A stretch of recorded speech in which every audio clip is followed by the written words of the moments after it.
ঈদের ছুটি কাটাতে নিজ এলাকা কুমিল্লার মুরাদনগরে এসেছেন উপদেষ্টা আসিফ মাহমুদ সজীব ভুঁইয়া। ব্যস্ত সময়ের মাঝে ঈদের আনন্দ ভাগাভাগি করতে এসেছেন গ্রামে। সোমবার সকাল থেকে বাবুটিপাড়া, পাহাড়পুর, সালিয়াকান্দি, জাহাপুর, সুসুন্ডা ও দারোরা এলাকায় ঘুরে ঘুরে মানুষের সাথে শুভেচ্ছা বিনিময় করেন তিনি। খোঁজ নেন এলাকার উন্নয়ন ও বিভিন্ন কাজের অগ্রগতি সম্পর্কেও। ন্যাশনাল পলিসির অংশ যে অঞ্চলগুলো অবহেলিত ছিল, আপনারা জানেন উত্তরবঙ্গ অবহেলিত ছিল, কুমিল্লা ছিল এবং বগুড়া, ফেনী সহ আরও কিছু অঞ্চল আছে যেগুলো আপনারা সবাই জানেন যে বিগত সময়ে উন্নয়ন কার্যক্রমের দিক থেকে অবহেলিত ছিল। তো আমরা সেগুলোকে প্রায়োরিটি দিচ্ছি। তারই অংশ হিসেবে মুরাদনগরেও যেই একদম জনগণের জন্য প্রয়োজনীয় যেই কাজগুলো প্রয়োজন সেগুলো করা হচ্ছে এবং সামনের দিকে আমরা আরও হাতে নেব।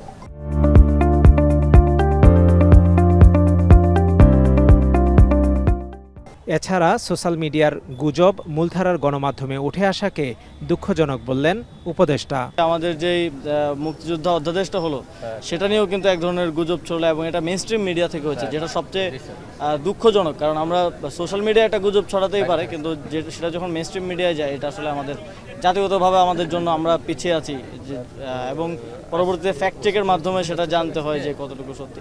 প্রধান উপদেষ্টা ঘোষিত সময়সীমা অনুযায়ী জাতীয় নির্বাচনের রোডম্যাপ দেবে ইসি। জনপ্রতিনিধি না থাকায় জনগণ প্রতিদিনের নানা সেবা থেকে বঞ্চিত হচ্ছেন বলেও জানান তিনি। রাজনৈতিক দলগুলোর থেকে যে কনসার্নটা ছিল স্থানীয় সরকার নির্বাচন হলে সংসদ নির্বাচন পিছিয়ে যেতে পারে, এখন তো আর সেই সম্ভাবনাটা নেই, যেহেতু আমাদের মাননীয় প্রধান উপদেষ্টা তিনি একটা সময় নির্ধারিত করে দিয়েছেন এবং আপনারা জানেন যে জনগণের আসলে যেই সেবাগুলো স্থানীয় সরকার থেকে পায়, অধিকাংশ সেবাই স্থানীয় সরকারের মাধ্যমে পেয়ে থাকে, সেগুলো বিঘ্নিত হচ্ছে দীর্ঘদিন ধরে এবং এটা আমাদের একটা কনসার্ন। আমরা অনেক জনকল্যাণমূলক কাজ করার চেষ্টা করছি, কিন্তু যে দৈনন্দিন সেবাগুলো দেওয়ার কথা সেগুলো দিতে পারছি না, কারণ স্থানীয় জনপ্রতিনিধি নেই। তো স্থানীয় সরকার নির্বাচন আয়োজন করাটা আপনারা জানেন সরকারের প্রথম থেকে বিশেষ সদিচ্ছা ছিল। কোন পর্যায়ে কতটুকু আমরা করতে পারি, স্থানীয় সরকারের অনেকগুলো স্তর আছে, কতটুকু আমরা করতে পারি সেটা আমরা দেখব এবং সরকারের সিদ্ধান্ত অনুযায়ী আমরা সেই অনুযায়ী নির্বাচন কমিশনকে নির্বাচন আয়োজনের জন্য।